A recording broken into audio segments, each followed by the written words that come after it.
nature. We imitate. Okay? The last one about ihsan, the issue of ihsan. One of the problems that we have as Muslims today is words, like this word Sufi. We mention the word Sufi and we said, khalas, write on a piece of paper what the word Sufi means. It's going to be just going to find like the sort of opposite descriptions of the word Sufi. Some of them good and some of them just terrible. Terrible. What's the problem with the word?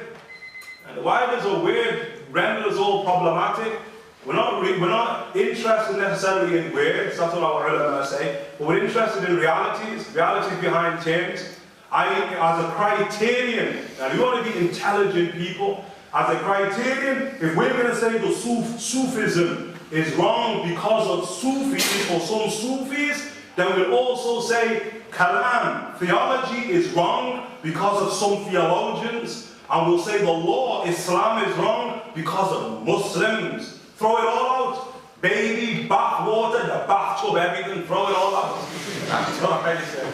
That's somebody who's a bit daft. So you move beyond the terms and you look at realities. Ihsan, tasawwuf, tazkiyah, whatever word you call it, is not only part of the deen, it is the deen. Full stop. It's the deen of Allah subhanahu wa ta'ala. That's what the prophets taught. Prophets teach the purification of the human soul. Every prophet. And as we come towards the end of time, when the great prophet Jesus returns, he is radical upon the purification of the human spirit. It's as if he doesn't have a physical dimension. And part of his return is just to complete that aspect of his bashariyah, of his human reality.